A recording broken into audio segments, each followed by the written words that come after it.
a really good one. We had Sarah Cunningham, who's the new superintendent at Wilson's Creek Battlefield, and she brought with her Jeff Patrick. Jeff's the curator of the museum at the battlefield, and they were talking about some changes they're making out there. They're not going to be charging admission after the first of the year, so it's going to be free to anybody that wants to come and visit them.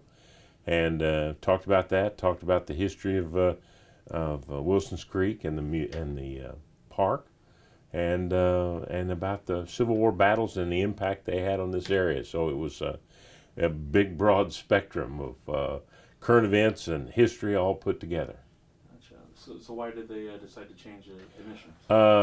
They did some studies and found that it was costing more to charge admission, as far as labor and everything else, bookkeeping and so on, than it was to just have it open and take a different approach to it. So be interested to see how it plays out after a year, after they've gone for a year, and see how it works out.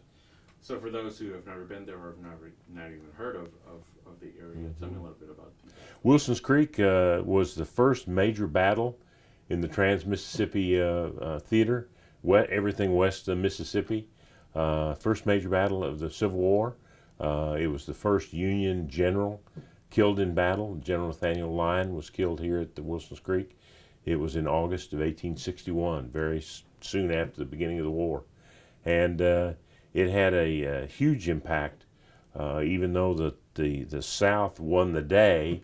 The Union ultimately won the battle as far as keeping control of the state of Missouri and keeping it from seceding from the Union. So it was very significant in the Western Theater. A lot of other activities. There was a big battle at Lexington, and then ultimately the battle at Pea Ridge is where the South was forced onto the South. It was an interesting story. It's an interesting perspective, because when you think of it, you thought it was just the North and the South, but it was actually the North, the Union Army, battling against three different armies. You had the Confederate Army, and you had the Missouri Militia and the Arkansas Militia, all fighting separate but together in this battle in southwest Missouri. Gotcha. And so when did it become a museum and It was recognized in 1960. It took 100 years for them to realize the importance of it and to try to gather it up. Up till then, it was just private land, just farmland, and the only thing that was there, in essence, was a cairn, a large rock pile that marked the place where a lion had fallen. And other than that, there was nothing left. There was no. A lot of the history got away in that 100 years. Farmers would plow their fields and plow up things, and they would take them or throw them away. A lot of the house, there's only one house, one structure remaining from the whole area around the battlefield, and that's the Ray House. That was the only house to survive. So there a lot of the history was lost in that 100 years when the battlefield was not preserved. And but in reality, a lot of it was also is also still there to see as far as the topography. The over the course of time since 1960, they have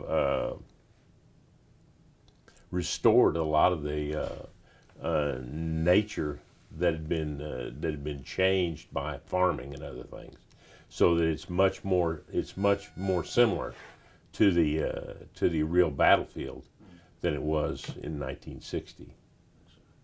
Yeah, anything else that might have stuck out during your conversations with him? No, it was really enjoyable. Very good talk.